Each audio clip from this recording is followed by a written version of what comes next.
Yo, what's going on, everybody? My name is Ryuk, and of course, this is Yo Invite. Cue the theme music!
I'm feeling as good as my V is deep.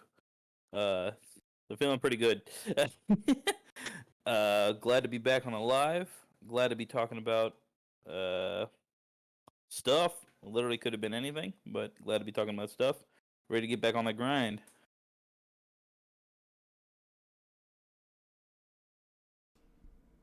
Wow.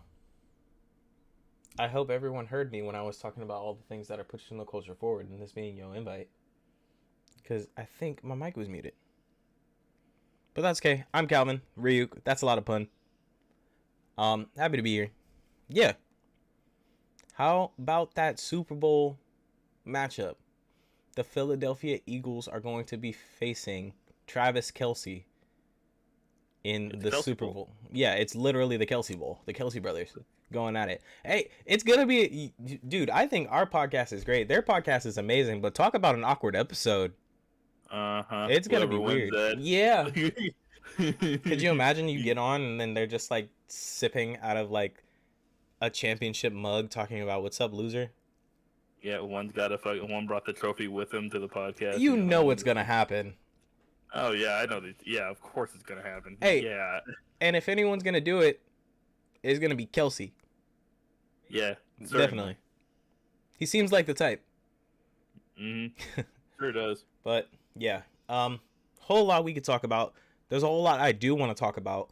I There's do a want to lot have a we will separate talk episode on a Netflix series that I've been wanting to check out. I wanted to talk to you about. It's that anime about like a dude who wrote a bunch of manga, but he was able to create a Netflix adaptation of all his horror stories, and there was about. like a short miniseries. I'll talk to you about it later, but Mm-hmm.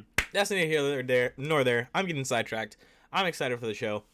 We got a lot of things to talking about, and I think we should just get into it. Yeah. But before we do, I want to remind everyone to follow us on all our social media platforms. That's on Instagram, that's on Twitter, that's on YouTube, and sometimes maybe even Twitch. You can find us on all the platforms listed below. Make sure to follow us so you can keep up with all the news and info and updates on Yo Invite. All right, with that being said, folks, thank you for tuning in to Yo Invite. And right now, we are bringing to you the Yo Invite news segment. Cue the other theme music.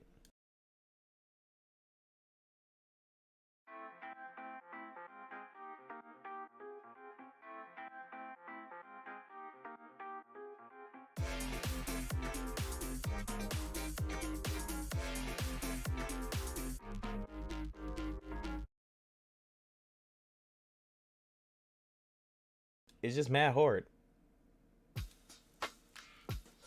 You're what now? Oh, whoa. Anyway, listen, we got news to talk about, but we didn't even discuss how we're gonna order the news. We just discussed who's gonna say what. But I guess I'll kick things off. We'll start things off on a lighter note. You know what I'm saying? Ruben, do you like sitcoms? I mean, yes. Okay. Sometimes. Now, what is your least favorite part of a sitcom? But besides maybe some of the jokes not actually being funny. When those jokes get laughed at anyways. And that's what I'm here to talk about today. Look, I'm pretty sure, Ruben, Yo Invite community, you've heard of something called the laugh track, maybe? Or, you know, if you haven't heard of it, you definitely have heard it. You know what I'm saying? Whether that be in shows like That 70s Show, Seinfeld, heck, even Big Bang Theory. But look, I want to get into it. Recently, the reason I'm on this topic is because this week I took the time to sit back and check out Netflix's new quote unquote original spin-off series titled That 90s Show. And yes, That 90s Show is exactly what you might think of it being. It is a spin-off to the most beloved That 70s Show, which Netflix needs to put back on to their streaming services, but that's neither here nor there. Look, the show follows, I want to say, a new group of teenagers. A lot of teenagers are original characters that the show created who have all lived in Point Place for some time. You have the character Gwen, the character Nate, Nikki, and by far, in my opinion, the funniest character is Ozzy. Ozzy is damn hilarious. And they have no connection to the characters from That 70s Show. However, we do still get our fan service through two characters in That 90s Show. Those characters being Jay Kelso, who is the son of Michael Kelso and Jackie. And we also have, and I love this, I love that they named her this, Leia Foreman, who is the daughter of Eric Foreman and Donna. Yes, Eric and Donna had a child together. So I know it. Right, for all of you who are rooting, there you go. Now, before I continue, I want to say that this isn't about That 90s Show. That 90s Show is actually the show that got me thinking, why do we still have laugh tracks in this 2020 era of television that we're in? The question led me to do some Googling, do some research, and ultimately I ended up watching another YouTube video by the channel known as PBS Origin, and the video entitled was why do TV shows use laugh tracks? I learned a couple things through the video that I found interesting that I want to share with you all. First, laugh tracks can be traced all the way back to when humans relied on entertainment through the radio. What else? Back when people had radios in their homes, you know, you'd gather around the radio to hear the latest news, latest shows, or sitcoms that were on the radio. Yes, the radio had original shows and sitcoms for all of you youngins who had no idea. It wasn't just ads that play all day like they do now. But to make the home audience feel more comfortable, they wanted to incorporate something to allow them to feel a little more loose when it came to laughing at uncomfortable jokes or jokes that they may not have found funny. And we can thank this all to two comics known as Eddie Cantor and Ed Wayne. These two comics were responsible for coming up with what we know as the live studio audience. And a live studio audience is just a bunch of people who come together to sit down and watch the show as it's being recorded in the studio. They laugh at jokes that they find funny or that the production team tries to make them find funny, if you know what I mean, through writing, jokes, all that stuff. But fun fact, the original live studio audience was not made up of fans or people who wanted to come and see the show. You know, before shows were really created or when shows were really getting off the ground, there weren't too many fans. You have to build your fan base. So what they did, Ed and Eddie, see what I did there? Ed and Eddie decided that they were gonna round together a bunch of studio heads or studio workers and stuff like that, put them in the live studio audience, and they would create the live studio audience reaction. But later on through time, we were introduced to this thing known as the laugh box, which is where the laugh track stems from. The laugh box was created by I'm going through my notes, was created in 1954 by a CBS technical director, and what he used this for was a clean transition between those live studio audiences and the laughs that the studio were looking for. Sometimes people would either laugh too loud or laugh too long, so what this box did was they filtered out those laughs. Filtering out laughs? Yes, laughs filtering out laughs. What this box was meant to do was create these, or save these generated laughs that would give the audience more of an authentic feel. If people weren't laughing at the joke, you didn't have to worry about it because we have the laugh box. And if people were doing too much during the joke, you didn't have to worry about it because we still had the laugh box. The laugh track and the laugh box are still kind of used to this day during the live studio audience. It's just to give it an authentic feel, just to make things more smooth, just to make things seem more real, quote unquote. I mean, hey, it's kind of like AI art. I guess artists weren't good enough, so they had to go get AI to create art. Or you could think about the self-checkout line at Target. Why hire people to do a job when we can make the customers do the job for them? Aldi. Yeah. For less. Walmart. I'm looking at you. Yeah. Big All guys, companies. Anyway, look. As you can see, these machines have been taking over for a long time, whether it be us laughing or whether it be us checking out so we can go get some popcorn to watch the latest show that we want to watch. I want to know from you all, do you feel like laugh tracks are still necessary in this new era of television? And if not, what are some shows that benefit from not having a laugh track, but you could see them kind of still having one? For example, I think about a lot of the mockumentaries, The Office, Modern Family, Parks and Recs. I think they would all be shows that I could see having laugh tracks. However, they do such a good job without them. Let me know what you think in the comments below, or share with us on the latest Yo Invite post. Right now, I'm gonna go ahead and pass it over to Ruben to talk about something else TV related that I'm actually really excited for. Ruben, throwing it over to you. I think we're all really excited for this one. Yes. And let me just say, this has been a long time coming. Yes. To be sure. So, praise everyone that has waited. It has returned. You don't know what I'm talking about, but I'll explain that right now. After almost 8 years, Adult Swim has confirmed that it has ordered 5 more episodes of wonderful, delightful, hilarious Aqua Teen Hunger Force. I know, clap it up. Amazing. Round of applause for everyone. Yay! Thank you. See, thank you. Thank you, wonderful studio audience. See what I did there? Anyways, so the network announced, which would be Wednesday, which would be, what day was that in terms of the calendar? I guess the 25th. The 25th of January, obviously. That it ordered 5 new episodes of the animated series that follows the warped adventures of talking fast food items. So Frylock, Master Shake, and Meatwad, and their distasteful, their neighbor Carl. Distasteful? He's just Carl. It's fine. Fun facts about the show. The original creators, Dave Willis and Matt Maialaro, are overseeing season 12.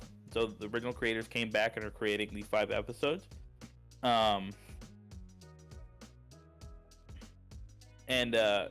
Reassembles the main voice casts for Willis, Dana Snyder, and Carrie Means for their original voices, which is really cool. Which is basically like, it's almost like they never left, except they did, and then 8 years later, and we all grew up, and now we understand all the jokes and everything.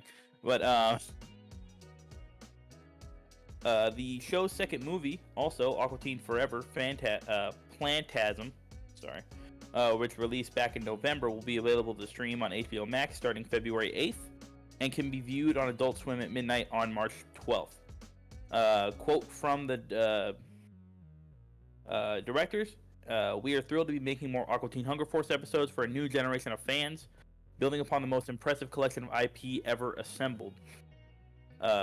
Another quote, success is optimal and leads to quality, unquote.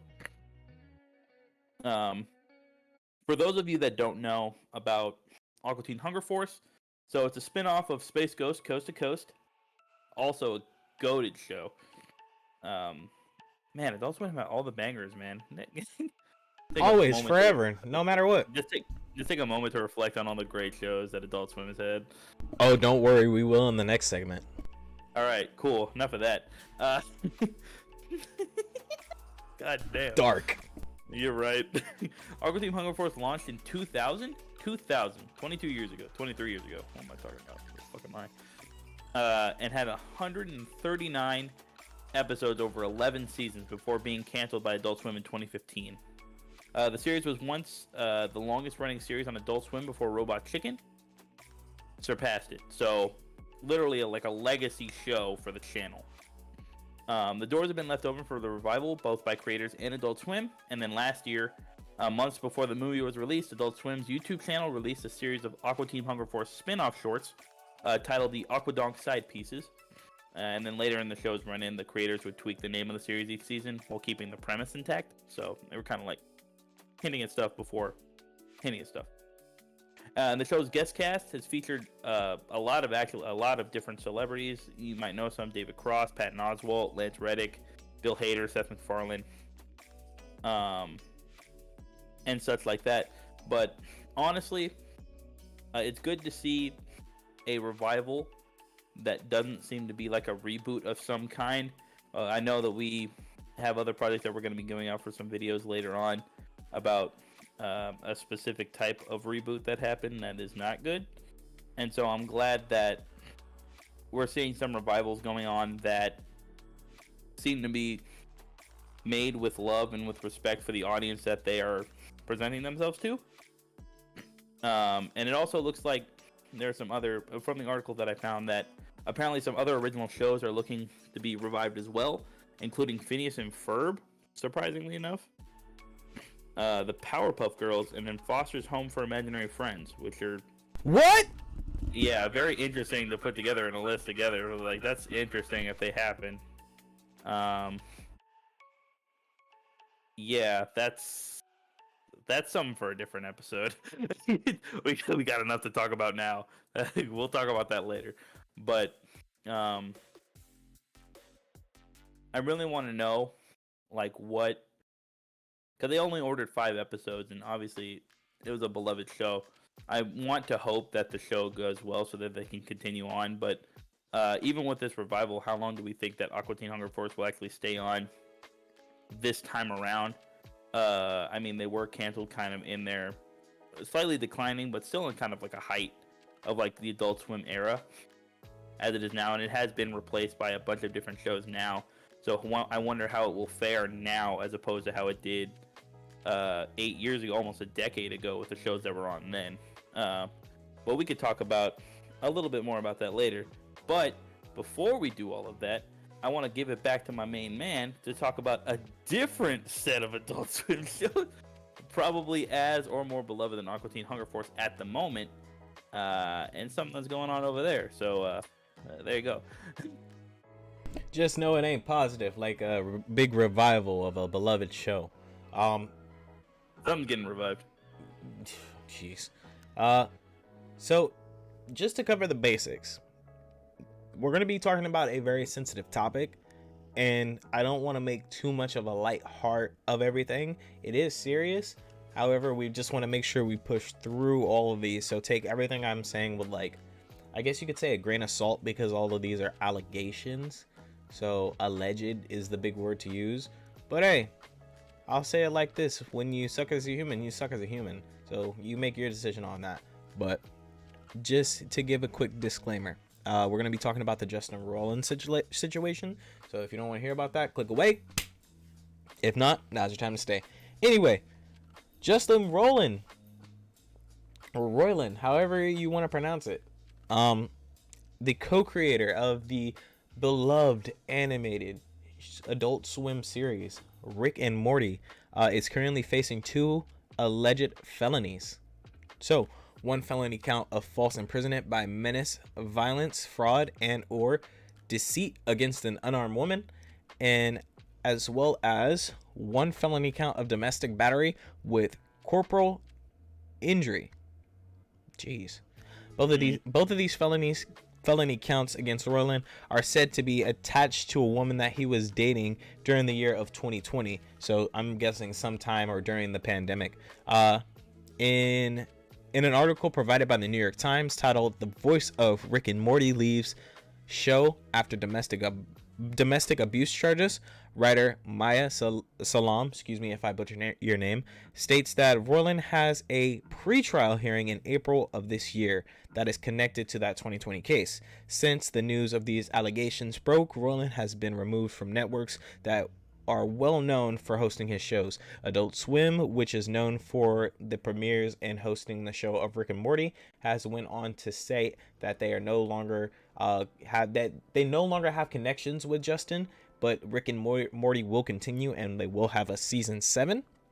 And Hulu, which is the host of the show Solar Opposites, have cut ties with Justin Roiland as well. Justin has also resigned from his newly co-founded video game studio Squanch Games, and if you don't know who Squanch Game is, don't worry, they're actually fairly new to this whole video game era or video game world that we have, but they are the people who are behind the recent release of High on Life. So the game where every gun and everybody sounds like they're from an episode of Rick and Morty, yes, that is the game you are thinking of. You're correct. Yep. Sadly, that's not all though. There have been several screenshots that have released of Roiland doing the following: messaging underage fans, inappropriate things, making vulgar and unprofessional comments on Reddit, and more gross things said on Tumblr, none of which I will share because they are too weird for my taste. Who uses Tumblr anymore? Yes, and this was things like that. This was in a time when Tumblr was at its highest, but what makes it weirder is I guess he was replying to people on Reddit, and one thing that didn't age well that he said was Tumblr's gonna tumble. And boy, yes they did, because they found everything that you posted on Tumblr back then. Now, Granted, I am aware too, like with my shit, or what I've said, being younger, I've said some wild shit on the internet. Ruben, you've followed me for a long time. You've seen the wild stuff I've said on the internet. So if I ever have to answer for any of that shit, like, okay, cool, I will. And I will be like, I was young, stupid. I will pay whatever money I gotta pay to whatever foundations. But look, my bad. But as opposed like for my actions, as opposed to this, how this guy is just like, I'm not guilty. There's a difference between someone like who's going to be like, or would go on the defense and I'm not guilty, you know what I mean, as opposed to the person that's like, yo, I fucked up, my bad. So what's up with you putting up these walls, Playboy? Your attorney actually went out and said that they would do everything to defend your name and blase, but like a couple of days after that, you get dropped from this network, dropped from that network, dropped from that studio.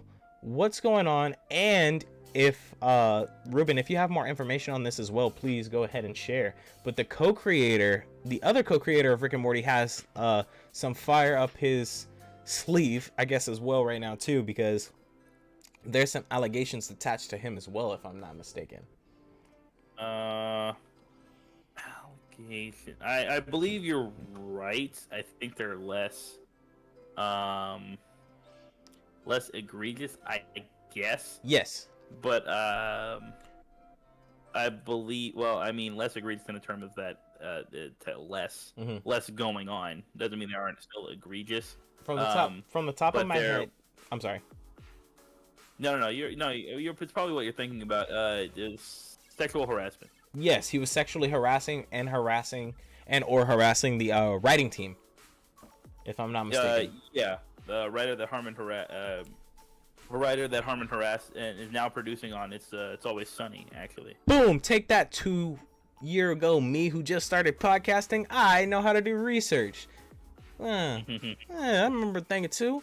Now look, not to make a lighthearted joke of the situation, like I said, but what?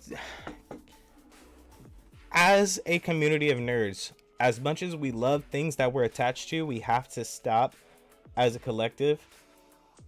Get it, as hard as it is to say, getting some of these things tatted, being careful on who we are appraising, you know what I mean? Or appraising could be the wrong word, praising in general. Just be mindful that not everyone is a good person and not everyone is willing to take responsibility for their actions. I think it's worse when you know that it's bad and you go on and have a screenshot saying, hey, by the way, can you delete this DM because it looks really bad? Come on, dude, you know better.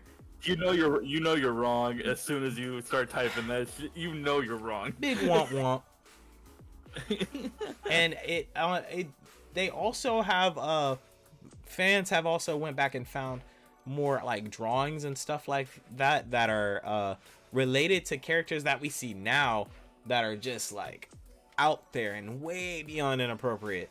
So I don't want to get into much of that, but how do you think this is gonna play out with him being the voice of, like, I don't know, everything in every show almost? How's this gonna look for some of the shows?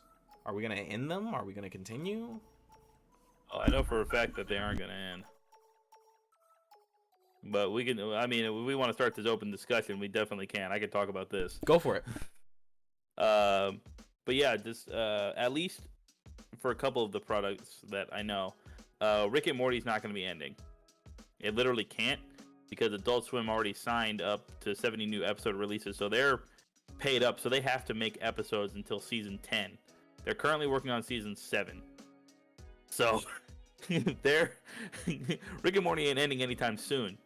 The popularity of Rick and Morty, on the other hand, can end sometime soon. That's for sure. Honestly, it's a good question to ask of who will replace Justin Roiland on the show, because he did play both Rick and Morty, which are the main characters of the show. So it's gonna be kind of hard to find someone to replace the main characters on the show, whose voices have become like synonymous with, you know, this person. So that's kind of my biggest take on it. And then the other studios as well. Squanch Games saying that they want to continue working on products, even though Roiland resigned from the role. Obviously, with the release of High on Life and their success, they should have capital enough to start to work into and look into new projects. And then as for the Hulu fiasco with Solar Opposites, and then he also had another show that was also canceled with them called Koala Man. It's also on there. I don't think Hulu's going to be taking any super adverse effects to not including Justin Roiland anymore on their projects, but at least for Rick and Morty, that's going to end. I don't think Squanch Games is going to go anywhere. And then they might stop just showing stuff on Hulu, but that's not going to ruin Hulu. So I think they'll be fine. I think everyone involved is going to be fine. It'll just be a weird transition for people, I think.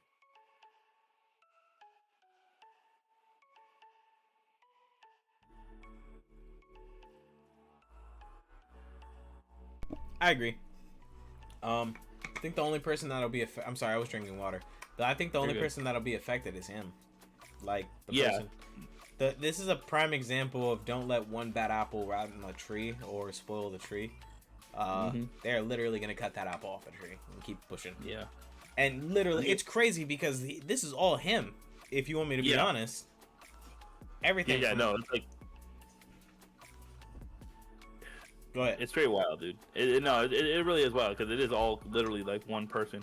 Like, and we've seen, we've talked about some stuff before where it's kind of like one person, and like how teams have tried to uninclude them. I'm talking specifically about the I think we talked about the Ned Fulmer Try Guys situation that went on, and how they kind of handled kind of erasing and kind of like cropping him out of videos and future content and content that they already had. But this is like obviously a little bit of a difference because it's a completely internet show, a YouTube-based channel, as opposed to live television that's aired, animated television technically, and animated in video games, but still like completely different modems. And so the way that it's being handled is obviously as professional as possible. All the studios that are involved want to be as uninvolved with him as possible and trying to continue on without him, to try and make it as clean as possible, to not show any maybe favorability towards him. And I think that's the right move for what's going on right now, obviously. Yeah. I think what I'm gonna keep my eyes on the most is Squanch Games, because since it's the newest thing to come out of that side of media, I guess you could say, the whole Justin Roiland side of media. They still have plenty they could do. Yeah, plenty. And their game looked really good, graphic wise, performance wise. It looks really well. They definitely are now in a position where they can finally break away from the I'm gonna sneeze. Excuse me. Thank you. They definitely could break away from the whole Justin Roiland formula. And what I mean about the Justin Roiland formula is, of course, the joke. Oh, geez, you did that. How do you feel about doing that? Because, you did it. Now it has effects, and those effects are dire. Kind of like the meta commentary. Yeah, it's just ridiculous. It is ridiculous. And to be fair, it does work. It works. Does work for his type of comedy that he includes especially with what he includes. The meta commentary works because he makes it work. Right. Not like a show like, I don't know, Thelma or something like that. But that's if you want to learn more about our views on that, we'll be releasing a video sooner or later for that. So look out for that on our channel. Just gotta finish that thumbnail for it. Don't worry, we'll get it. Yeah, video's done. But once that thumbnail's done, you'll see something drop. Yes. So, yeah, dude, just bad. I don't know why. Like every week, it seems like some other like celebrity or famous person is doing some dumb shit, man.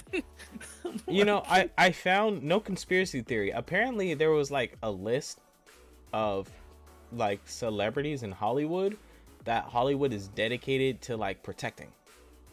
And I don't mean about the whole like island list that we all have heard about or probably seen. I'm talking about like, it's just literally a list in general of like people that are meant to be protected at all costs. And guess whose name is on there? Keanu Reeves. Justin Roiland. That's awkward. Yeah, very awkward. So I don't know how true or false that is, but it might be false now. Yeah, dude, that's what I'm saying. People put anything out there. But anyone can take the Wikipedia article if they really want to. So like, I've seen this list, hey. I've seen it, especially during the NFL season. They'll put like father of the Chicago Bears under one quarterback, so like post and stuff like that. But hey, that's crazy. Anyway, continuing on with open discussion. Aqua Teen. Yes. I mean, yeah, I was like, this is your time to shine, my boy. I know you wanted to talk about this for a minute. I'm more excited for it to come back because I'm finally in a position in my life to where I can be conscious enough to understand the jokes. A lot of the times, the jokes would just roll off because I was younger, and I'm just like, funny meatball guy who I can't understand. But that was like half of Adult Swim. Yeah. To be honest, it was just like, what the hell is going on? The television network. And we loved it. But yeah, way too long past our bedtimes. Yeah, it sucked because it was at a position. Aqua Teen was at a position where I was finally starting to understand the humor, and then, like you said, it just stopped. took a halt, and then that's when I feel like Rick and Morty started to come around more. Yeah, it was really around the same times. Yeah. Yeah. Like started to like hype itself up because Rick and Morty came out in like what 2012 or something. Something along those lines. I remember it being like newer. Yeah, it's because it had like it had months of hiatus between seasons in the early seasons. Like especially between I think season like 2 and like 3. It's like a year or something like that, maybe like a year and some change, and then between the first and second season was like maybe half a yearish. I can't exactly remember, but yeah, there were a lot of hiatuses between, but they were so good because it was something that we hadn't seen or like heard about in a long time. That type of comedy, and the type of meta humor that we kind of associate with a lot of titles and things today. That really started to make it take off, and then we had to wait, so we had anticipated it more, and so we grew to love it a lot more, and so yeah, it was a wild time.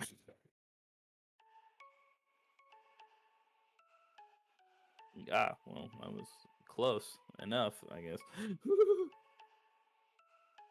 So yeah, I think by the time Aqua Teen was gone, if it came out in 2013, that might have been right in between the hiatus or right at the start of maybe when they released season 2. About. Depending on when in 2013 they released it, I guess, and how long the hiatus was. But yeah, that would kind of like seem that Rick and Morty kind of took over the spot maybe where Aqua Teen kind of had left in terms of the jokes and the humor and stuff. So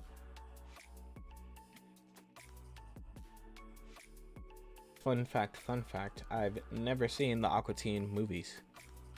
I haven't either. Didn't even know they existed. I knew they existed. I just haven't seen them. To be honest. Yeah, but yeah, I'm excited as an adult. I'm excited to see what the jokes have in store. I'm excited to go back and actually watch some of these cartoons. Yeah. But yeah, dude, it's good to see good things making a comeback the way they should make a comeback. Honestly. Be true to your source material.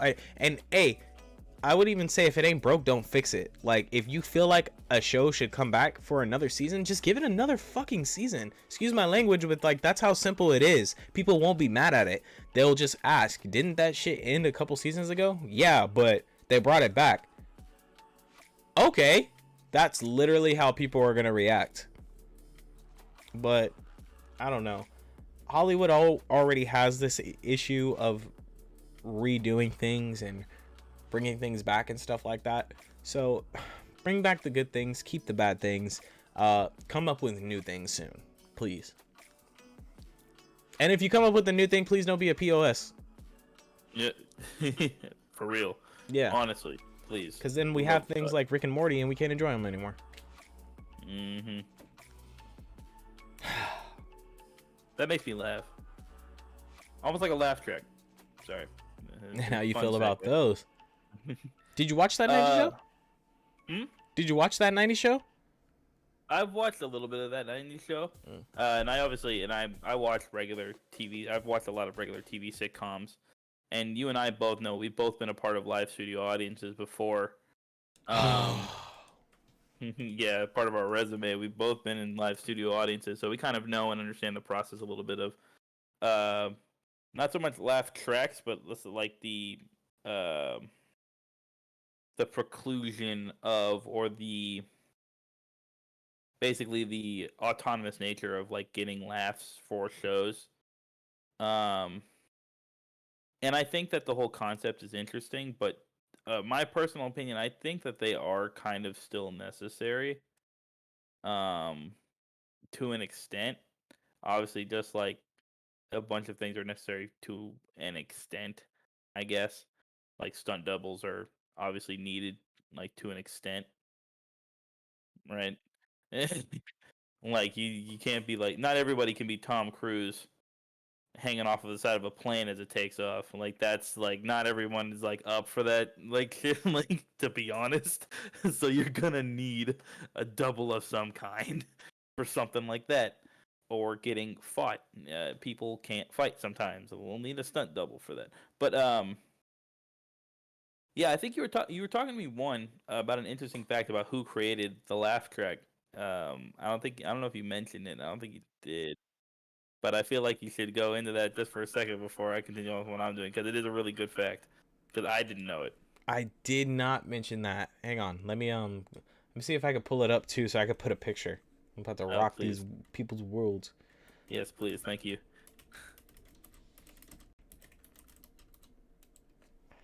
All right.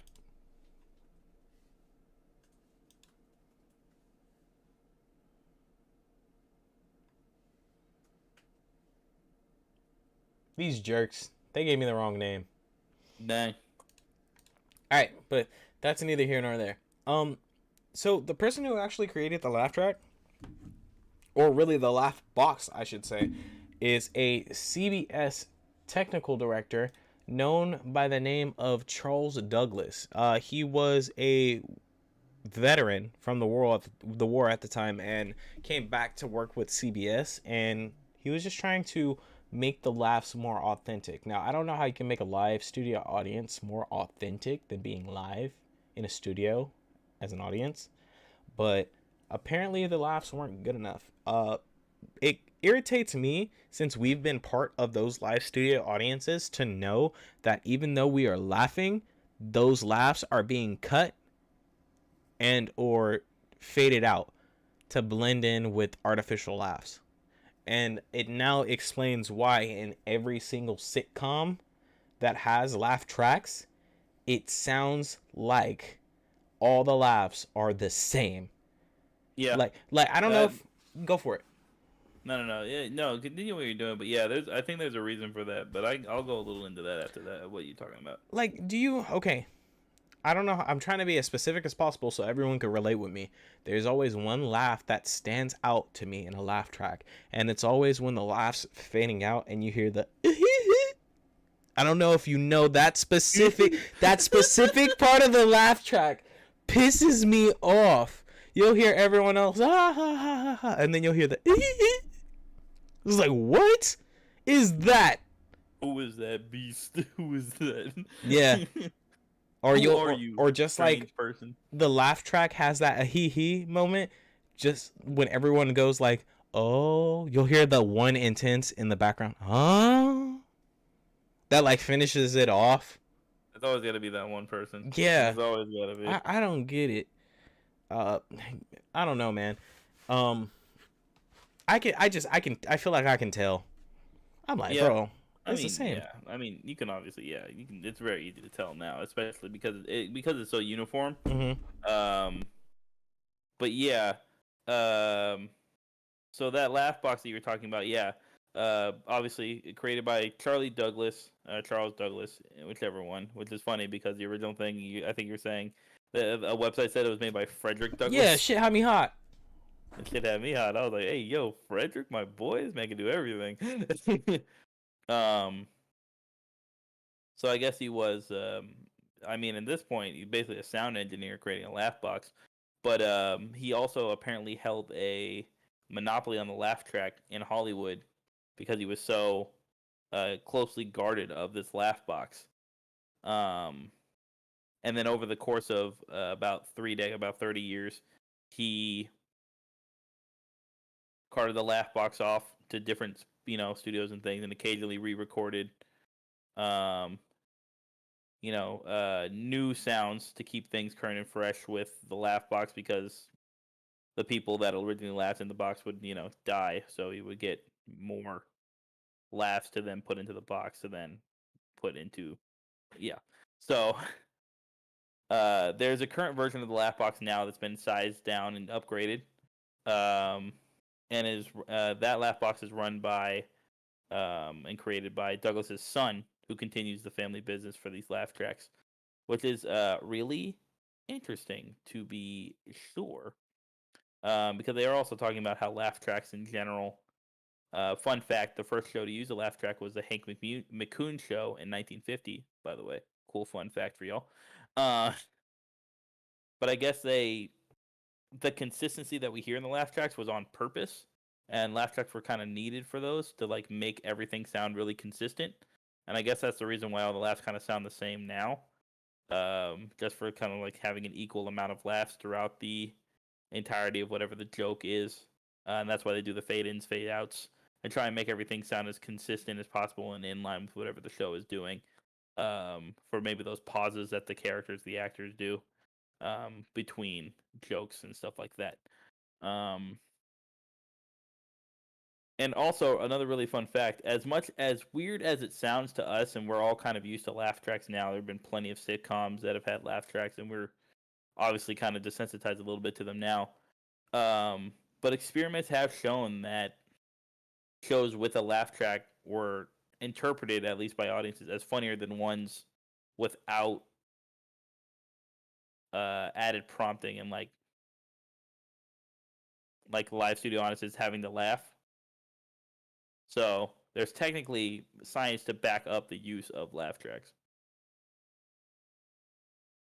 100%. I've seen that inside of the video I was watching too. I found it weird that we as a society like find more comfort in other people laughing. Like it's kind of like I know it's not exactly what it is, but I kind of see it as a little bit of FOMO, fear of missing out. Like we don't want to not be the guy that doesn't get the joke. Yeah, no, I get that. Yeah, you just laugh kind of instinctually.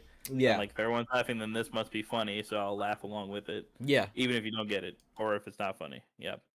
Yeah, to me, I see myself doing that as a kid a lot, like with sitcoms, like laughing even though it's not funny. But I'm laughing because everyone else is laughing. So yep, definitely has its effect. But do you think they're still necessary though? No.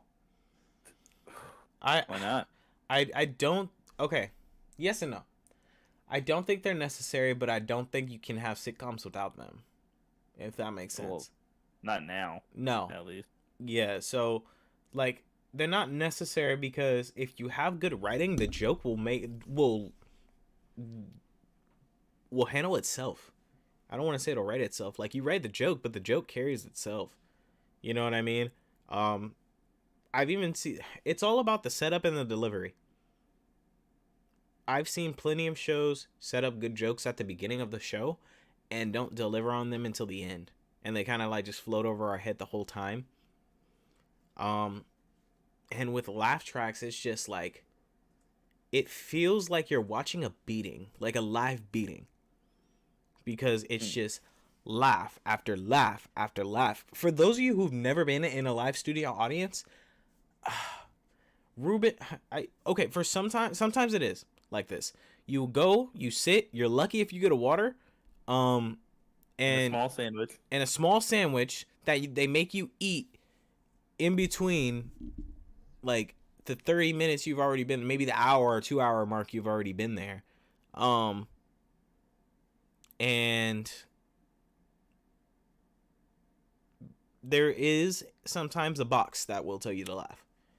When that box lights up, you laugh. When that box doesn't light up, you be quiet.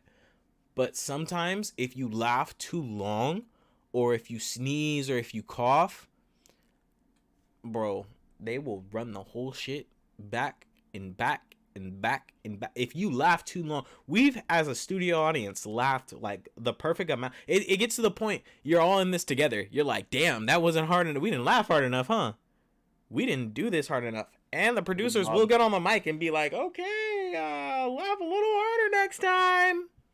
Yeah, it's like we saw that some people on the left side didn't laugh quite as hard. They will call you out. That on the thing. Yeah, they will call you. They don't know exactly who you are, but they know what section you in, and they will let you know that you suck at what you do. And they're like, so we're gonna have to do that scene again. Make sure to laugh harder this time. And it is a wild time. I'll let you know right now, no joke is funny when you have to listen to it fucking 8 times. No joke is that funny. No joke is funny after 8 times. Like after the first 3 will probably have, if it's a really good joke, the first time, oh my god, guts. I've had moments like in TV tapings where I'm with my friends and we actually laugh really hard. To the point we know we're going to have to film it over, but we don't care. Like, that was funny. But after the 7th time, when the tears have already left your body, for real, of joy at least, the tears of sorrow come in. I'm trying to work Yeah. together with the studio audience, being like, "Hey, man, I can't, Yeah. I can't be laughing this hard. I'm gonna need the. Hey, can you guys laugh a little harder for me and shit? Like, Mm-hmm. I can't do it. Yeah. I can't. It ain't funny no more." Mello said that she'd cry if she was called out. And to be honest with you, Mello, I think I've seen people they've called out. It sucks because they get to us, they dumb it down, or not dumb it down, they narrow you down to singling you out. So it'll be like, all right, we need everyone to laugh. Let's go one more time. All right, we have half the audience laughing now. If we could just get a little more. Okay, that left hand side over there, they're not laughing as much. We need to, tickle your funny bone. Okay, we have a small group on the left-hand side that's not really laughing too much. We don't understand why, but, we got a couple more tries. Let's get it going. Then you won't hear anything. You'll think, hey, we all got it. The left-hand side's got it down. You'll see a small team come up. You'll see some people stand up from that part of the crowd, walk one way. We'll wait 5 minutes. You'll see 4 motherfuckers come in to replace them in those seats, and they will keep it pushing. They don't care. They don't give a damn about you. They gonna kick you out. Lucky if you write your check that you gonna get in between 2 to 3 weeks, and then tell you see you later. Don't come back to this studio. What's your name, by the way, so we can write you down so you don't come back to the studio? It is wild. That never happened to me, but that's just absolutely wild. First TV taping. So a whole 4 people get kicked out, and we don't even know if they got paid, because you get paid per person in the seat. Yeah, by the time you're there, do you get paid per hour or no? It's a set. I think it depends. Depends. I think sometimes per hour and sometimes just a set amount based on like you're here for a time and you'll get paid this amount of money for it. But yeah, that's that's wild. I have never heard that story. That's fucking. I don't think I've ever seen anyone kicked out on TV tapings that I've been in that I remember. But then again, I might be blocking it out. I think for I might have just denied it. Just denied it in my mind. I was just like, nah, that didn't happen on my shows that I'm on. Anyways, but honestly, you know what I think the wildest fucking part of the whole fucking live TV taping, like the studio audience shit? What, them starving you? Well, I mean, besides that, that's my cardinal sin. Don't do that to me. But no, I think the fact that they start off with a comedian. Yeah. Really fucks the whole thing up because he's legitimately they're legitimately kind of funny. Sometimes they're also hit or miss, but you don't have to laugh for him if you don't want to. But if he's a really good comedian and you're laughing, you're busting out, and then the fucking show comes on with these predictable ass jokes, you're not gonna be laughing, dude. It's not gonna be funny to you. I guarantee you that the levels are not different. The levels are different. The comedian was built different, literally. Yeah, I think sometimes they'll be famous too, well known. You're like, dude, this dude does this on the side. Yeah, for real. Why are you here, dude? You need your own show. Why are you not at your own show? Why are you in front of us right now for a fucking... This is Steve Harvey's warm-up? For real. Yeah, dude. I think the first TV taping we did, because, of course, we both did it for college. We were both in an organization that did it to make money for college. During the first TV taping I did, I seen the people get kicked out, and... it wasn't intense, but you could definitely tell they got kicked out. But the person who was the MC, which is the role we're talking about right now, they were a comedian and they went to clown school and everything. They were juggling, telling jokes, and at one point bounced a whole ladder on their chin, a whole 12-foot ladder on their chin. Where the fuck they get a ladder from? Fuck the ladder. Why the fuck are we watching this show? Why aren't we watching this guy? He straight up went, I'll be right back. They brought him a ladder that they fixed the lights with on set, and he said, hold my water, hold my mic, I'll hold this ladder on my chin. He was amazing. I don't remember his name. Back. Yeah. That's iconic. Yeah, all I know, he was the best part of the TV taping. The show sucked. I don't even remember what show it was. Damn. I remember we watched some show for was it MTV? it was the game show. Oh, I don't know. There are too many. There are too many to count. Too many Dude, shows. we've been to so many. We would pack like the Toyota Corolla to get to those damn. Yeah, I tapings, remember. dude. I had to drive to a lot of those. Yeah, dude, it was worse for you. Don't be the guy in college with the Jeep, Don't cause be the only guy in the fucking organization that can fucking drive. yeah, cause Don't be that guy. we will say, all right, so and so's riding with Ruben, followed by so and so riding with Ruben. In the back's gonna be so and so with Ruben. This person with Ruben and Ruben. As a matter of fact, there are like 12 people going. All right, you're all going with Ruben. Like, what the fuck? Right. I have a 5-seater. Meanwhile, we beg 3 other women to drive us as a group. Please. For real. Please, for the love Thank of God God, for dude. them. Yeah, dude. But that's neither here nor there. Do you? I hate TV tapings. I hate laugh tracks. That 90s show is good. Let me say that it's good. Don't let anyone else tell you otherwise. It does have some moments where it's just like but I enjoyed it. All of it. Yeah, exactly. I mean, I don't think I've ever seen a show where every joke hits. But comedy's subjective. Yes. So, I mean, hey. But I don't think that we can get past the laugh track just for the simple fact that, like what I was just saying, like, jokes aren't going to hit, and it's kind of subjective in general. So, like, until we find a way to, I think laugh tracks are the only way that we can find some kind of consistency in those kinds of laughs. Otherwise, because there are obviously formulas where you can write good jokes and, like, people will laugh for you.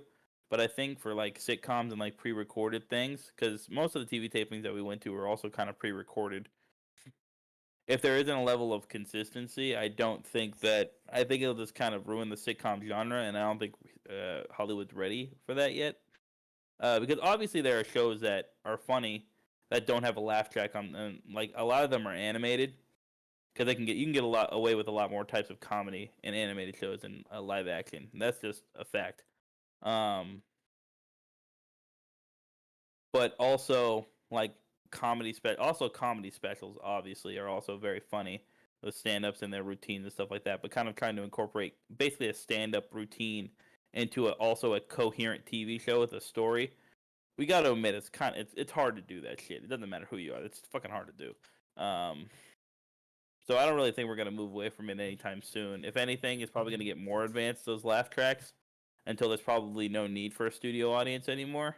That's what I think is going to happen. Which sucks, because live TV tapings are pretty fun and ways for people to go and, like, see shows live and, like, do stuff like that. But yeah, I don't think we're going to get rid of them.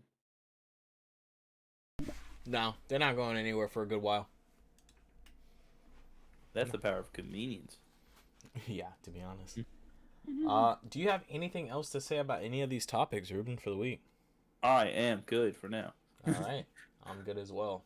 So, I think with that being said, folks, this is going to conclude it for this week's episode of Yo Invite.